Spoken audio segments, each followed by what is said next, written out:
Hello and welcome to Brainwaves on 3CR 855 AM on your dial via the app or the online stream. My name is Flic Manning. I'm your host.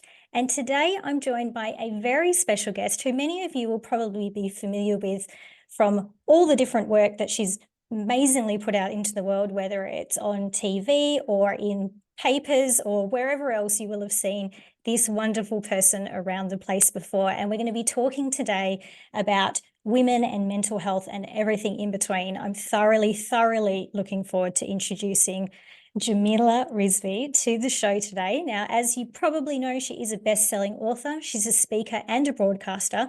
She also happens to be the Deputy Managing Director of FW, or Future Women, for those of you who are not aware, a company that champions gender equity in Australian workplaces. So, Jamila, welcome to the show. Thanks for having me, Flic. Absolute pleasure. Now, we have plenty to discuss, but I wanted to actually start off with a question that I ask all of my guests because I think it allows for a really big spectrum of discussion. What does the term mental health mean to you? Such a great question to kick off with. I feel like generationally, we've seen a bit of a change in the way that the language has evolved when we're speaking about mental health, mental ill health, mental illness since I was a kid. I think certainly when I was a teenager, you'd hear the terms mental health and you associated that with mental ill health. You didn't really think about mental wellness and how we look after our mental health more generally in a preventative way. So for me, I think I'm still probably in the process of starting to evolve that thinking. It's that difference between knowing something theoretically and living it and seeing what comes naturally in your head. And I think for me, still when I hear mental health, I immediately start to think about mental illness rather than thinking about how we maintain our mental health during the good times. That's a fantastic answer and actually quite unique. It's a really interesting answer. And I completely agree with you. I think we have a particular association with it. I think we all know how we got the association with it. It's really what's been largely put out in the media and by society and even by the medical system a lot of the time. So it's really lovely as we get a little bit older and maybe we have some lived experience, we can start to reframe that and then hopefully teach other people that there are other ways to look at it as well, that fuller, bigger spectrum of what mental health actually is. Now, jumping subjects just ever so slightly, you were actually a staffer for former Prime Minister Kevin Rudd. I cannot even begin to imagine how mentally taxing and even physically taxing working at that higher level would actually be in politics. What were your takeaways from that time? And I guess really, what did you learn and how did you manage your mental well-being in such a pressure cooker environment? Yeah. Look, I was pretty young when I was working for Kevin. I was sort of 21, 22, 23. So I don't think I was particularly well aware of how I needed to look after myself at work. I don't think I really thought about my physical or my mental well-being at the time. I was an able-bodied person and I was a kid, right? Like I had heaps of energy and pretty good stamina. But even then, I did find it difficult. I found the hours really tough. I worked very early morning starts a lot of the time. A lot of the time it started at 3:45, 4 in the morning, and then you were working really late days. So it wasn't unusual to do 12 or 13 hours in the office or even longer, depending on whether or not Parliament was sitting. And no, I don't think it was particularly mentally healthy. I don't think we were working in a way that was sustainable. And I don't think we were working in a way that necessarily meant that we were able to make the best decisions all the time. You don't make the best decisions when you haven't had enough sleep. You don't make the best decisions when you haven't had some space and that time to think. I think we all know now that the importance of boredom and the importance of having space in your brain for creativity. I'm someone who always fills my ears with podcasts, and it's always noticeable to me if I have a day where my phone runs out of battery or I didn't bring headphones and I hit a point where I realize I'm having new ideas because my brain actually has space to think of them because I'm not filling it with other things. And I think at that time we were running so hard and we were working so hard that we didn't give ourselves that time for relaxation and boredom that would have perhaps brought greater clarity. Having said that, I've got enormous empathy for that team back then and for little version of me, because Labor had been out of government for 12 years at that point. Like that was my whole life, essentially, Mm. from when I'd become remotely aware of politics. In fact, my first awareness, I think, really of politics was in 1996 when I was in primary school. And I remember going to the primary school on the weekend to vote with my parents, my dad talking to me about who he was voting for and what his plans were. And then we didn't see a change of government for 12 years. Like, that's half a decade, sorry, half a generation, right? So I think at that time you also had these staff members who were so energized and so focused, and we really had this sense of time is against us. You don't know how long you've got. Every day is important. We're never going to have this kind of power or influence again in our lives, and we've got to do good things with it. And I say power and influence. I was very much a support staff member, helping other people with power and influence. But I think from a mental health perspective, probably not the most well period of life. But at the same time, I learned a whole load, and it was immensely rewarding. So I wouldn't take away or give back what I learned during that period. Yeah, amazing. Amazing. I can only, again, as I said, imagine working at that kind of higher level, but I've certainly been in a position where working 12, 13, 14-hour days is definitely on the radar, and I can completely commiserate and agree that it's not particularly good for your mental well-being. It's not great for your physical well-being. And like you said, it doesn't allow for that time, for that boredom. I think we're very, as a society, we fill our time all the time. It's constantly like as if we are afraid of making space for our brain to actually think, or probably more importantly, for us to be comfortable sitting with whatever thoughts do actually arise when we give our brain space to do that. And I think that is a really important thing. And kudos to you for learning it and then actually embracing it, because that's not always the easiest thing to do. Now, Jamila, as a woman of colour and someone who is very vocal about disability, gender and discrimination, which are, really hot button topics, particularly in the media space, do you feel the way that you are spoken about, represented, and even comments maybe made on social media are more targeted? And if so, how do you manage the effect of that mentally? Um, Certainly the commentary on social media 100% is more targeted and more vicious. I think particularly women of color are subject to some really awful stuff on social media, and certainly women who live with disabilities who have opinions, who dare to have opinions, also tend to cop it, I think, online disproportionately. And, there's data that backs that up. I think Media Diversity of Australia have done a whole bunch of work in this space and shown that it is pretty rough being a woman who faces additional barriers to inclusion online. You are going to cop it more than others. I suppose in the media and in terms of my work in the media, look, I think a lot of people have this experience, right? Like there are a handful, and they are few moments of very blatant discrimination that I've experienced, and I've definitely experienced them, and I can point to them, and they're very obvious. But discrimination doesn't always, dance around in front of you wearing a red hat, right? Like sometimes it's a lot more subtle, and sometimes it's about the feeling that you have that is built up over time through series of microaggressions, or those moments where you're just constantly second guessing yourself and going, what was the reason that things turned out that way? Or what was the reason for that comment? Or what was the reason for not landing that job? Or what was the reason behind the comment that someone makes, or whatever it might be? So I think that more subtle, insidious discrimination is actually harder to deal with, because I think when it's more blatant, easier to call out, easier to feel a really strong sense of within yourself of like, that is the wrong thing. And I'm very comfortable standing here and saying that is the wrong thing. I do think it's a lot more complicated when it's harder to define and harder to pinpoint, because making the case that something has happened and trying to help particularly white people understand is just that much harder, right? Like not many people are going to sit down while you write them a 20,000 word essay of all the things that have happened and why that adds up to discrimination. Much harder to make your case and make your point in that circumstance. So I think to some degree that can be more damaging. Yeah, I agree with you. I think that sort of stuff has the ability to almost get under your skin and sort of sit and fester there, where it's, like you said, it's not that obvious thing right in front of your face that you can point to and say, well, let's tackle this. It's just happened. Everybody can see here.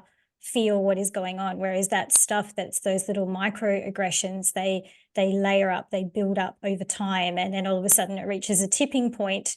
But then you have to be able to, unfortunately, I guess in this world, to some extent, you've then got to be able to quantify or give credibility to that experience, which can be difficult to do when it is those little micro things that are just sort of getting under the skin and sort of bubbling up over time. But again, you know, the fact that you keep on coming back and you continue to stand up and say the things that you say and speak for people that don't always have the voice, they don't always have that position of influence or power to do so, is just so commendable. So I thank you for doing that on behalf of women and disabled people and all of the different, you know, things that you stand for. It's absolutely incredible. And we certainly need people like you that have the guts and the courage to continue to come back and do it. So so if I had a hat, Jamila, I would be tipping it to you. Oh, I that's don't. very kind.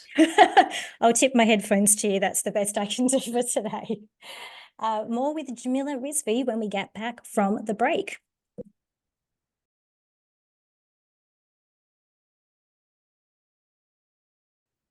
If you're just tuning in, this is Brainwaves on 3CR Melbourne, 855 AM on your dial via the app or the online stream. I'm Flic Manning, your host, and today I'm joined by the incredible Jamila Rizvi.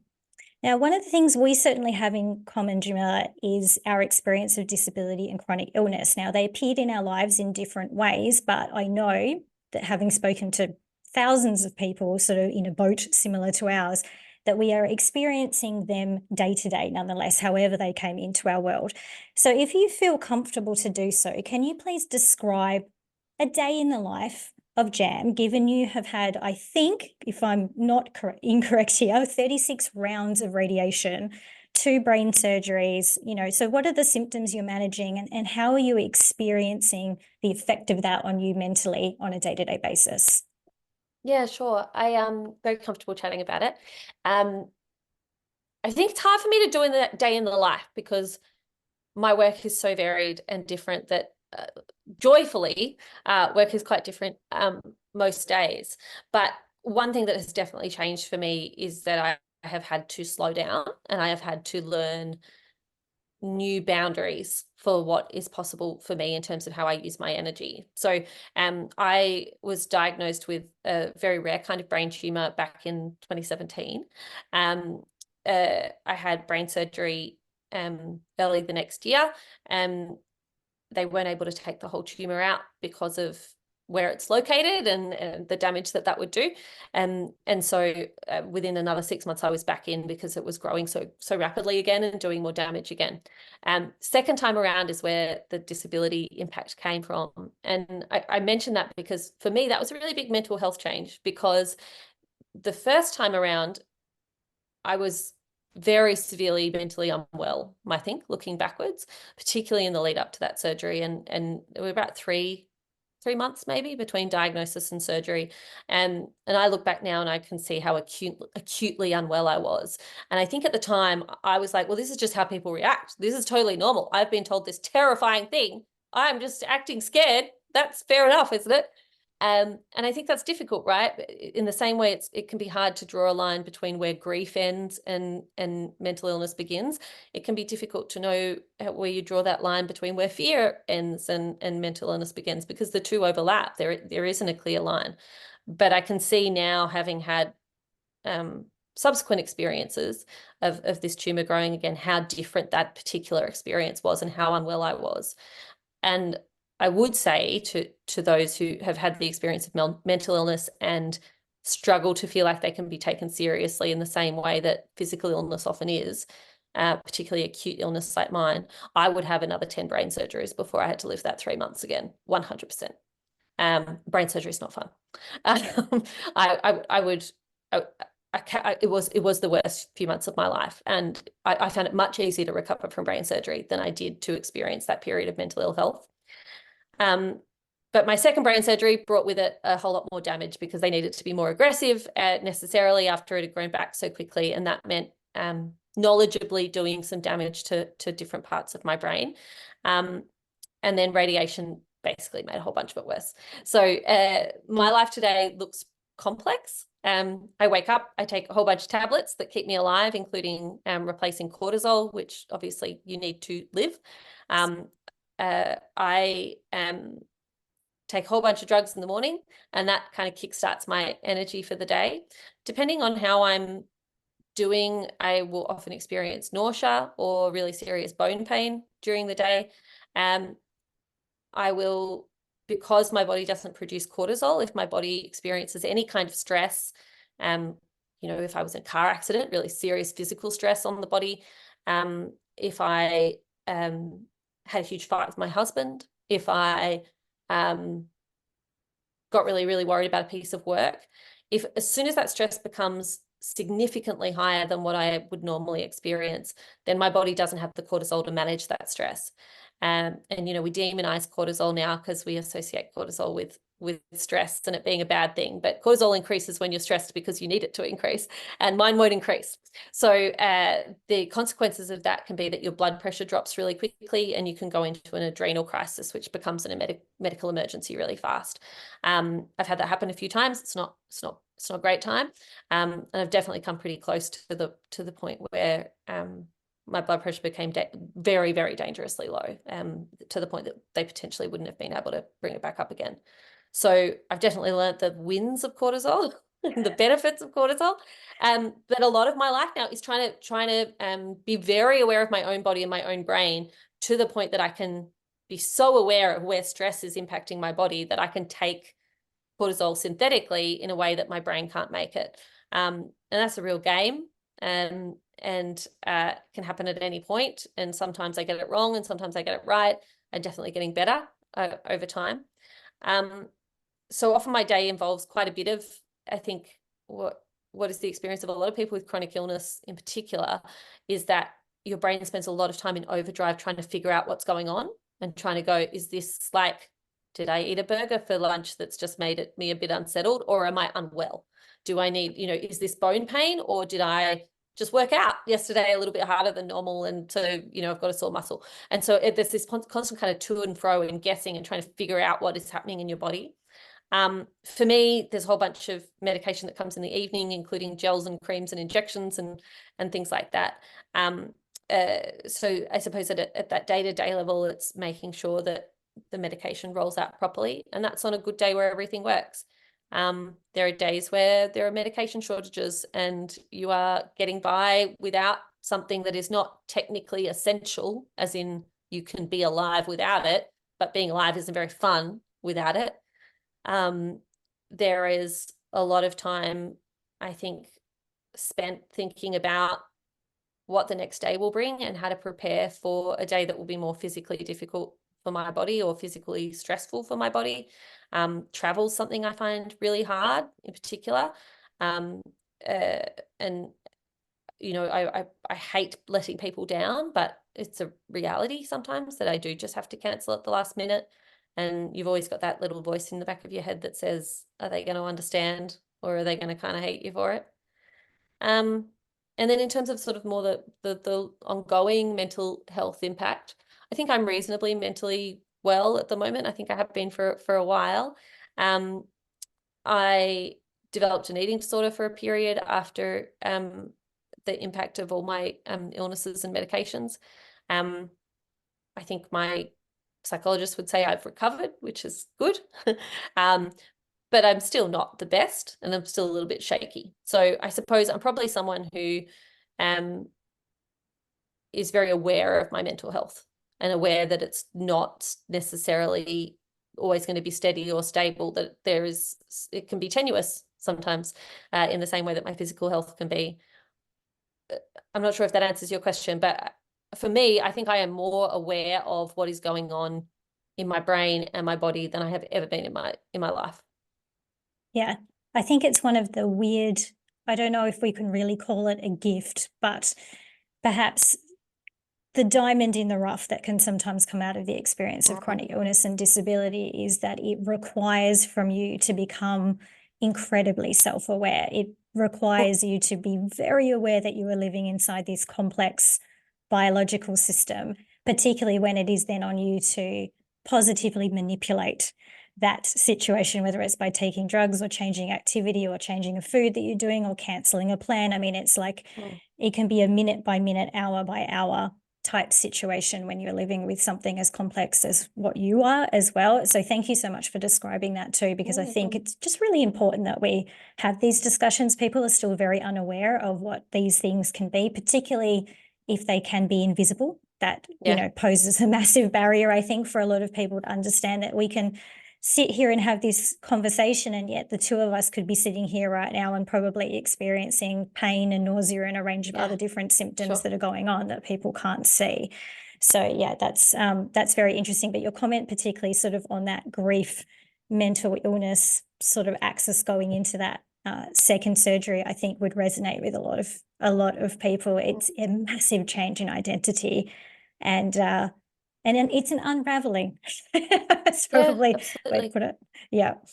Now, what has your acquired disability taught you about ableism, and then ableism's impact on mental health? I think it's taught me how ableist I probably was without necessarily understanding or realizing that. I think that's probably been the most confronting part for me, has been reckoning with how I used to approach the world and how I used to think about things, and how little I think I thought I understood, but how little I understood the experiences of others, and probably how little interest I took in the experiences of others. I think to an extent there's a little bit of shame. There's a bit of shame there of not having, I'm mad that it took becoming disabled to care this much. I wish I cared more beforehand, and I'm grumpy with myself for that. It's taught me a whole bunch of things. I think it has taught me how complex and nuanced the idea of visible and invisible disabilities are, and that maybe the privileges and the advantages of one over the other aren't straightforward. No one's going to give their seat up for me on the train. In fact, I remember once I started having an adrenal crisis, and I asked someone if I could have their seat on a busy train, and they just refused.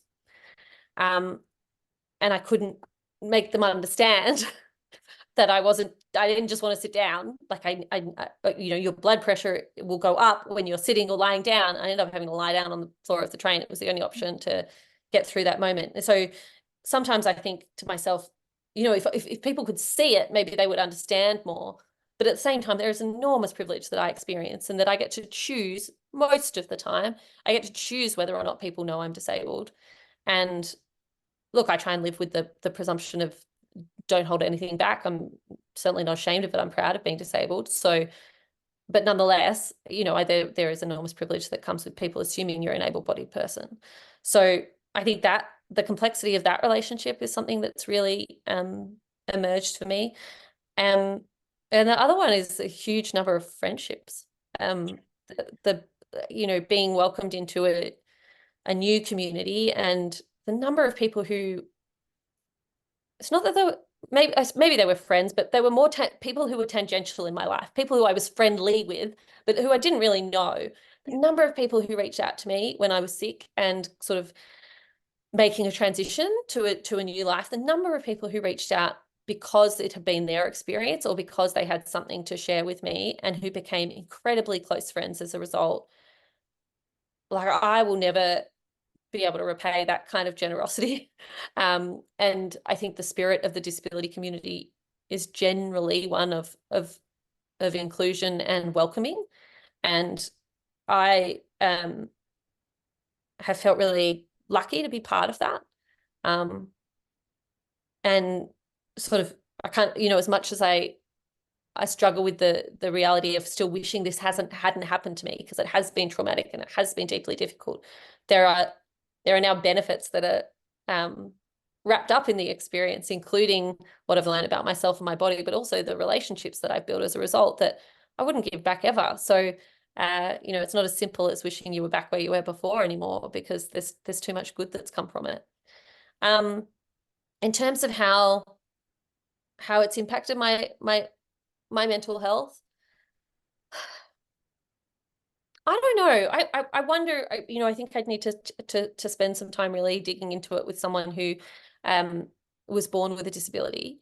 Um, I do think there is a really big difference in your experience of ableism if it is your identity from day one or if it's an identity that is earned through your life.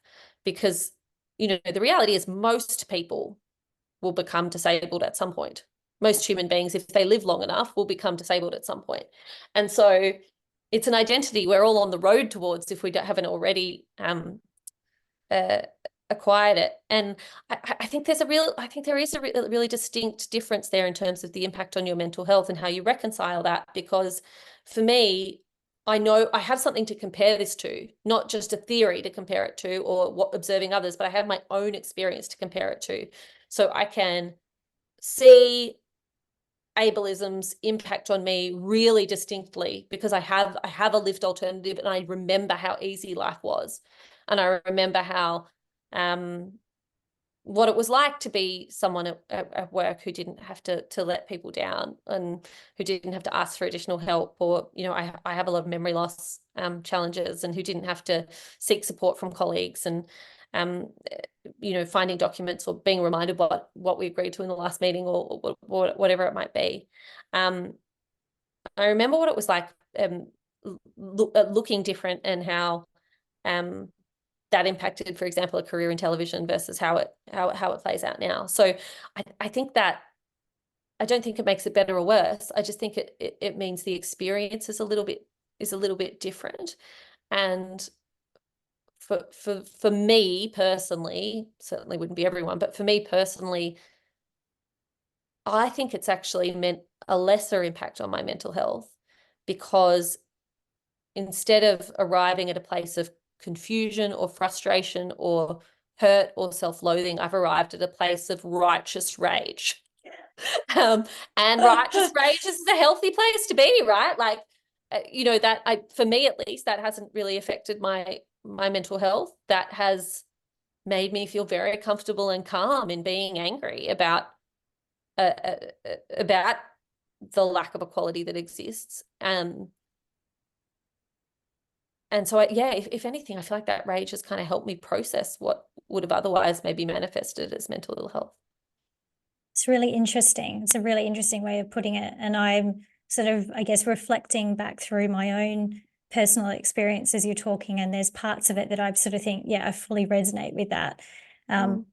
Yeah, I do. I think it is a complicated package. It is a very complicated package. So I think you're right. Like you mentioned, can be a small sort of sense of shame that you didn't care as much as what the person that you've become would like the previous version of you to have cared more. And it's not until, again, you know, you have this massive change that you think, why don't people care? We're all going to end up there. Like you said, most people, you know, if they live long enough, will ultimately end up disabled at some point. And it is really interesting then watching people who, I guess, acquire disability by age and the complicated nature of what they end up confronting, because it's taken them maybe 60 or 70 or 80 years to have that experience. And then when you're a younger person, having already gone through that sort of change, and you're looking at them and you're thinking, oh, if only as a society we were much better equipped at this, we could all get through it in a much more sort of equal and supportive way. But instead, we largely are sort of just waiting until we get there and then grappling with all of these different changes in the world. I just think it is an increasingly complicated situation, especially by virtue of the pandemic. And it's just really interesting always to hear kind of what people's mental health, I guess, experience of that. And I love that righteous rage comment. I love that. My gosh, I can resonate at a deep cellular level completely with that. I think we are a really almost a ferocious community, because we step in, we reach out when we find somebody else that is going through that kind of change and transition, and we rally really hard behind those people and say, we're there for all of it. We're there for the grief, the joy, the gifts, all of the complication of it. And we're also ready to step in and say, this is not on. This is how we need to change things. I think we are actually a really I don't know, profoundly strong community for that reason. And I understand that Yeah. sense of kinship that you have found. It is, I wouldn't take that back for No, anything same. in the world. Yeah. I think that I think that's a good point about that, not just the kinship, but the strength of of a community. And I think it comes from, I remember being a kid at school and you'd hear those stories about, women who lifted cars off babies and would have like superhuman strength. And as a kid, you were like, wow, like, and you would imagine what you would be like in a genuine life or death situation. What would you do? How would you respond? I think a lot of people with disability and chronic illness and their carers are potentially going to end up in a life or death situation quite often. And so you have to be in that almost that ready state of alertness. And that it requires fight. I have sat in a hospital waiting room in emergency, not getting paid attention to, and it becoming scarier and scarier and scarier, and finally being, triaged and getting through, and them saying, "Holy crap, why didn't you come earlier?" And you're like, "Because I've been sitting out there for 6 hours." That will never happen to me again, and I know that because my husband and I have become these like rageful tiger humans. Because that's not going to happen, because we know, in a situation like that you've got to fight for how serious a situation it is. And I think so many people with disabilities are people who grow up needing to fight really hard to get what they need and to stay alive and to stay safe. So I do think it perhaps comes more naturally. You become better at it. Yeah, I think you're right. I think we do become really, really good at fighting. I think it's very interesting too when we fight for things around able-bodied people that maybe don't have that experience, or they don't really commonly spend a lot of time with people with disabilities or chronic illnesses. And sometimes that fight can be misinterpreted as an overreaction or being oversensitive about something. Like, why are you carrying on about this? I don't know, you went to a restaurant and you talked about, having a food allergy, and they've brought you out something that you definitely can't eat. And okay, well, just calm down, and you can sort of see that their reaction to things that seem small, like they're huge for us, because those kinds of things could put us in hospital, or those kinds of things could make us life-threateningly ill, or change our quality of life for weeks or months at a time. And so we fight, and it is at the ready. Like you said, it's like we're always alert and ready to take on the fight, because we've been in that situation so often in society. We know that that's what is required in order for us to not just be alive, but to actually thrive. Whereas I think other people take for granted that thrive is actually the predominant direction and maybe the available option for them. For us, it's more just be alive. And we don't want that. We want to thrive too. So we fight really, really hard. So I appreciate your answer. Now, Jamila, you also wrote a fantastic book called Not Just Lucky, and I've read it twice. It is a deeply thought-provoking book, so kudos to you. I absolutely love the extent of the detail and everything that you went into this book. Now, whenever I speak to other authors, I find that every author has generally got multiple books inside of them. Only some of them ever get written, and only some of those ever actually get published. So for this particular book, what inspired you to write this book? And did the writing help you to process things, or how was that sort of affecting your mental health? So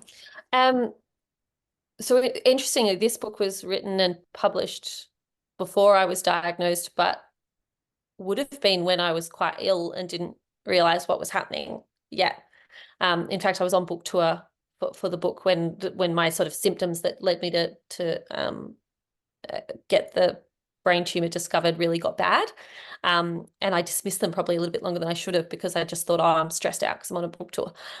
So these funny things are going on in my body. I'm someone who, look, I'm really boring in the way I write books. It's the same way every time. I write books for who I used to be. When I've had a period of a challenge or difficulty or whatever it might be in my life, emotional transition, and I haven't been able to find what I needed to get through it. I'm someone who loves to read. If I haven't been able to find the book I needed, that tends to be what I want to write about.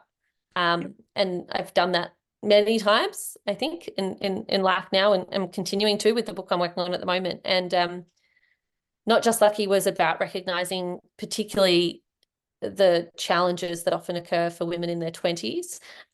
Certainly can move beyond that as well, but for me at the time, that was what I was writing about. Um, and the challenge of having gone through school, maybe TAFE university as well, some kind of other further study, and consistently being in an environment where you are set up to win if you've been socialized the way girls are socialized. So the schooling environment very much supports the way girls are socialized. Uh, very objective analysis. The harder you work, the more attention you pay, the more you sit quietly and listen, the more you can regurgitate the information. If you work hard enough on the essay, you'll do well. There's a really clear input and output. It's the same with university or vet education. You can see the input and you can see the output and what you get. And girls are socialized to sit still and to please and be well behaved and do what the teacher wants and hand you schoolwork in on time to a degree that is greater than boys.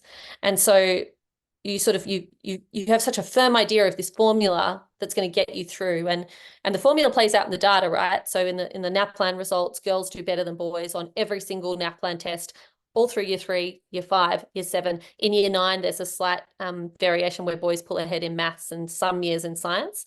But other than that, girls win everything.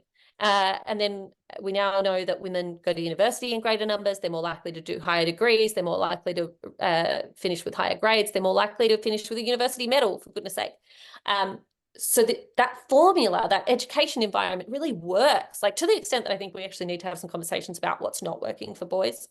But it works for the way that we socialize girls. And so we get this clear formula for success in our heads. And then we come out the other end and we go into a workplace, and workplaces have this totally different formula for success, which actually often rewards the way men have been socialized. And so women kind of have this panic moment and turn inwards and go, well, there's something wrong with me. I must be doing something wrong. What can I fix about myself to make myself better at this workplace thing? And so what I tried to do with that book was pull apart some of the assumptions to help women realize that workplaces were built for men and by men, and they still operate to advantage men, and to recognize that that is not their fault and that is not something that they personally are in charge of overcoming. That is a collective effort. But also at the same time to try and be as practical as possible around, the needs of the average woman who goes, okay, well, thanks for letting me know that work is sexist. That's probably not going to get fixed next week, but I've still got a career that I'm trying to build and I'm trying to do well. So what am I supposed to do? So what I tried to do was sort of speak to the feminist project of how we improve the situation, but also speak to the practicalities of how to navigate that situation for particularly women in the sort of the first half of their careers.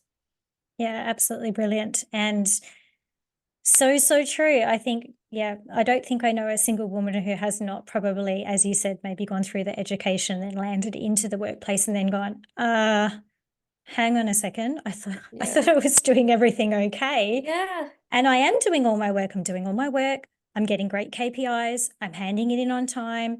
I'm doing all the things I've learned to do. I'm smiling. I'm polite. I'm in the corner. I get everything done. I don't make a fuss about it, right? Like all the things, as you said, that we have been trained into doing. And then all of a sudden it's like, but why is that guy just showed up with 3 years less experience on his CV than I've got, and now he's being promoted and I've been sitting here for 2 years working really hard and doing really well and just being completely ignored.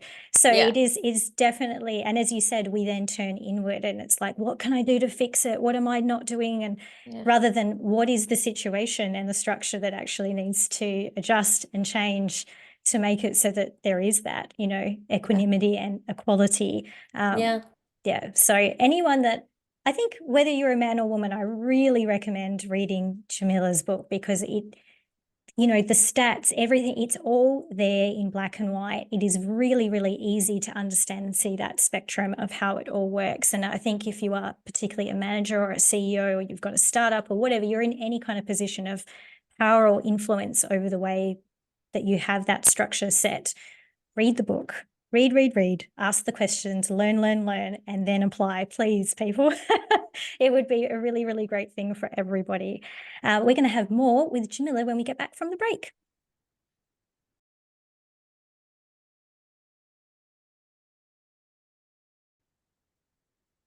Welcome back to Brainwaves on 3CR, 855 AM on the dial, via your app or the online stream. I'm Flic Manning, I'm your host, and today I'm joined by the incredible Jamila Rizvi. Jam, now, what are your observations about mental health as it pertains to those who identify as women, as someone who is deeply embedded and entrenched in the women's movement space? Oh, where do I start? I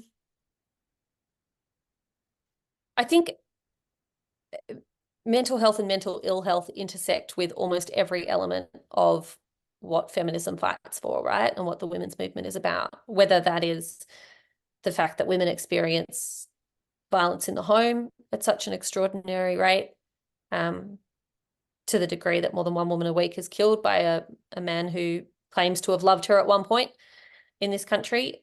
You know, the sort of thing that if it was blokes punching one another in the street, we would call a national epidemic and it'd be on the front page of every newspaper and we'd be figuring out how do we solve the problem. But we just sort of accept it as a thing. And I think the mental health implications of violence, but also the threat and the fear of violence are hugely significant. Whether it's the fact that women still retire with just over half the superannuation of men, that there are more older women living in poverty than at any other time in this country's history. Older women are falling into poverty later in life, particularly single older women, because they can't rely on the superannuation of a partner. The mental health implications of poverty are huge, as are the more general health implications of poverty. The number of women who experience perinatal or postnatal depression and anxiety, which is absolutely intertwined with our expectations of motherhood and our narrow definitions of what a good mother is, and the way we socialize mothers to think that they have to work like they don't have kids and raise kids like they don't have a job, to quote Annabelle Crabb badly. I think they are so far reaching, the mental health implications of gender and of sort of the unfinished feminist project, that it's almost hard to pick one. But perhaps something that's worth focusing on is something around the intersection, I suppose, of physical and mental health and gender. And you know, I think that's the increased understanding of women's pain, and how the medical fraternity thinks about and conceptualizes women's pain and has treated women's pain for so long. You know, I think we all know about the roots of the word hysteria, and the idea of us treating women's genuine heartfelt pain as if it was something that could be solved by having a child, rather than, you know, understanding endometriosis the way we're just starting to now. The fact that until fairly recently, you know, scientific labs used for medical research routinely would only use male lab rats and mice to test on, because they didn't want hormones to get in the way of the outcomes of their tests, right? And yet all that means is that you end up with a medicine that's built for a male body and not a female body. And we're not thinking enough about how those drugs work for women. The amount of money that we spend on weight loss drugs and the development of weight loss drugs, or the development of, you know, things like Viagra, versus the lack of money that is spent in terms of research and understanding women's pain and women's cancers, is hugely distressing. So I think for me, that's one of the spaces at the moment that I feel particularly agitated and frustrated about, because the inequality is so stark, and it is so common for women to have really difficult experiences in the medical system, and to feel like they weren't taken seriously. I think that the implications of that are so wide-reaching that it can harm so many different women's mental well-being, even if they're not people who are seriously unwell or sick, chronically sick in an ongoing way, or disabled and needing to access the medical system at that sort of acute level regularly. I think just in seeing GPs and in the way we think about our health and the way our health is treated, and how little girls, one generation ago, grew up not knowing about menopause or not understanding how the female body changes over time. So yeah, I have huge amounts of frustration in that space. But I think the one good thing is that it does feel like, mostly led, I will say, by some incredible women doctors and researchers, I do think we are starting to have the attention paid in the way it should be. Just as we're speaking, there's been a new inquiry into menopause in the workplace that's been announced federally, and looking at the implications of discrimination around menopause. At the end of last year, there was some really interesting research work done into women's pain, and an inquiry held into women's experiences of childbirth in hospitals in New South Wales, and looking at birth trauma. I do think we're starting to sit up and pay attention. So while it's distressing how long it's gone unacknowledged, the pace of change at the moment is really, really heartening in that space, I think, and looking at that intersection of mental and physical health for women.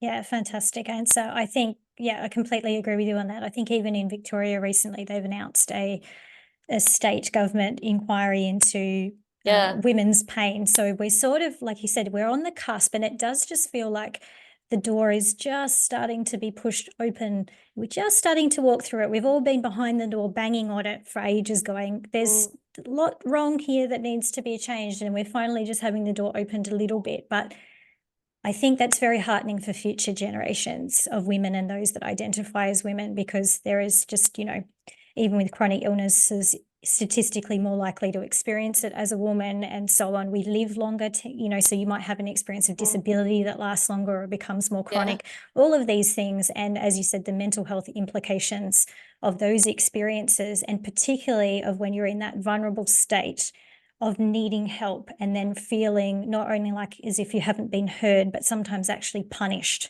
for making a request for help. That is deeply disturbing, and it has very, far-reaching implications, not just for the individual woman, but then for all the people that she then comes into contact with in her life as well. So where we can make one change, we see that beautiful flow-on effect.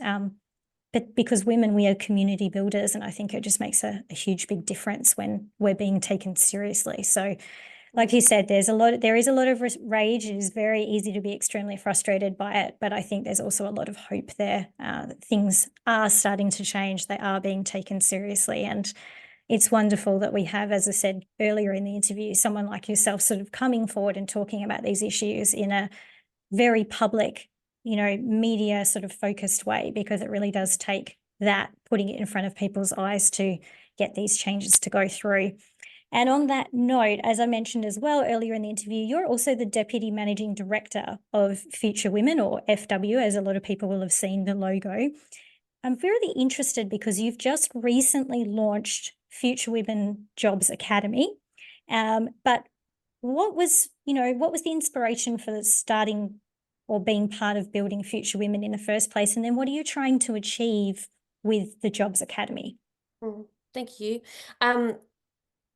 So I joined, I might actually go back if that's right. When I was first thinking about the job at FW, I was talking to Helen McCabe, who is the founder and managing director. And I was also talking to one of the other big media companies in the country, let's say this.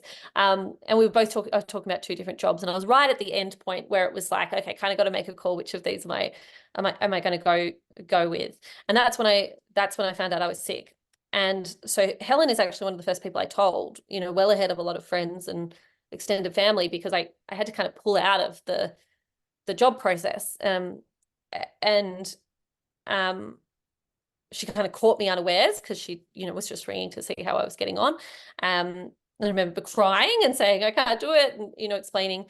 And when I told the other job prospect, they were very polite, very kind, and they said, we wish you all the very best. And I went and they filled the position with someone else and that kind of thing. And Helen, who is she's not a flowery, emotional person, but is one of the kindest people I've ever met, just said, well, when will you be better?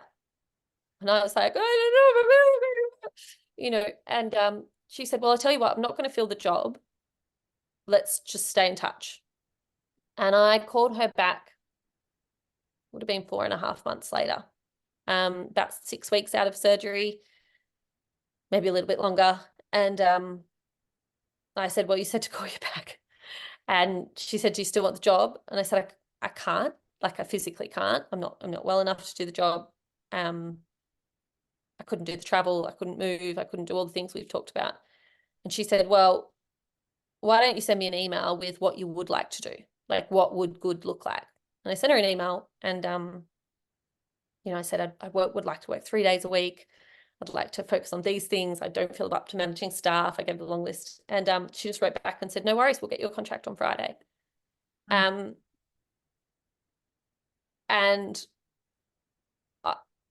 I think that I don't think there are many people that would have done that. I don't think there's many people who would have had that kind of faith in someone who was so recently back from illness, and keeping in mind, like, started the job 2 months later and then went off, took 14 weeks off to have another brain surgery after that. Like, it just kept coming. I was not a reliable employee for a very long time. Some will question if I'm still or have ever been a reliable employee since. But I think for me, that was why I wanted to jump on board, because I believed in the person who was founding it. FW has really evolved since the early days. I think it took us a while to figure out who we were, which is, part of what a startup is. But today we are a 40-odd person strong organisation. We run professional development and training for women and gender diverse people. So we run that training. Often people come to us as individuals and become members, or will sign up for our masterclasses. But more often we are dealing with organisations. So it's often employers who are supporting their staff's professional development through us. We also run programs for men at senior levels in organisations and mixed gender groups, but that are particularly focused on overcoming unconscious biases, looking at the barriers to women's recruitment, retention and promotion, how we undo them, looking at how to tackle gender pay gaps. We do consultancy, advisory, and also run workshops that help shift particularly men's thinking about this space, and really try to make them allies and advocates in the fight for gender equality within the organisations they work in. And we're working with organisations as diverse as, government departments, to the police, to ASX 200 companies, to football clubs. It's a real mix and a real diversity of experiences. And then we launched the Jobs Academy a couple of years ago now, but it's really grown in recent years. And the Jobs Academy is for women who themselves are probably going to be unlikely to afford our programs, and for women who aren't working, so whose employers aren't going to pay for the programs. So we work with women and gender diverse people who have been unemployed, usually for a year or more, some for up to might be 10 years in some cases, who face multiple barriers to work. So some of these women will fall into what you would call the traditional government categories of disadvantage, which, sort of culturally and linguistically marginalised backgrounds, First Nations women, women with disabilities, and queer women. Though, interestingly, data shows queer women are not as disadvantaged in the workplace, for the reason of being queer, I should say, rather than being women. We also take a much broader approach to that. So we consider neurodiversity, we consider whether people are unpaid carers, we prioritise older women, because older women experience such intense discrimination in the workplace, women who survive family violence, single mothers. We take a very broad approach to what it means to face barriers to entry for work. And then we do something quite different to most of the organisations that are funded in this country to get people jobs. Firstly, we don't take incentive payments to get someone a job. So the government doesn't give us more money if someone gets a job, which sounds a bit counterintuitive, because it sounds like, well, that's the point of view, so why wouldn't that be a good thing? I think what that does is it makes organisations so focused on getting someone a job that they don't care enough about that person and the job that works for them. So instead of saying, we've got to get you a job tomorrow, it doesn't matter what job, just got to get you a job, we unashamedly will take 12 months, if that's what it takes, to help someone find work. We also support people ongoing, even if after the end of the program they haven't found the success they wanted. We support people into study as well as into work. We spend a lot of time talking about clarity and working out what you want and what you need, and where the intersections are of your skills, your experience, your passions, your strengths, but also what it means for your access needs, what it means for your availability to work, what it means for your access to childcare, and how we look at the confluence of all of those. We also work with partner employers. So we partner with employers who want to hire more women and are open to hiring this cohort, which sometimes makes us feel a little bit like a professional dating service, and kind of bringing people together. We work with organizations who will offer paid training. So we'll upskill women on the job. So we're helping move women into male-dominated industries in a safe and supportive way. A lot of those industries are where they're going to earn a lot more money. And as well as doing all the practical stuff, helping people prepare for job interviews, write resumes, all that kind of thing. It's very much community-centered. That's at the heart of it, is women supporting one another.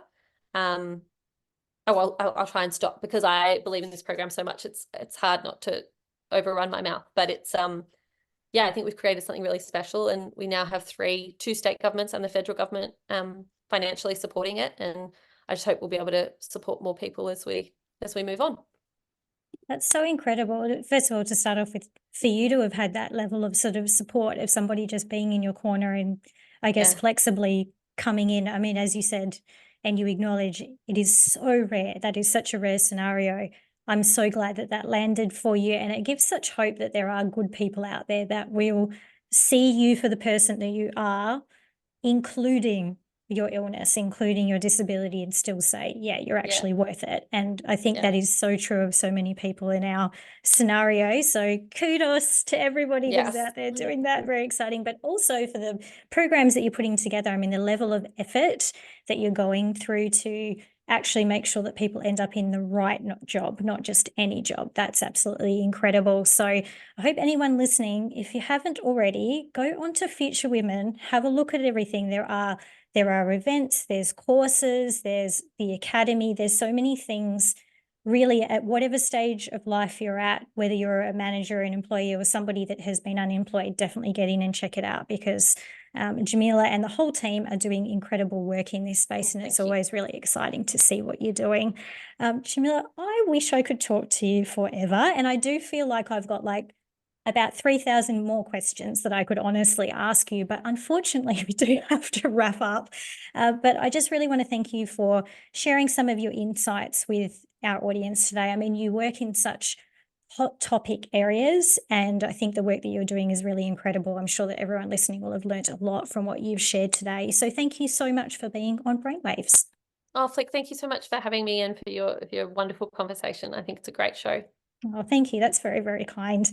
Now, as I mentioned to everyone before, get onto Future Women, but also go out and grab Jamila's book. As I said, I've read it twice. I'll probably get in there and read it a third time.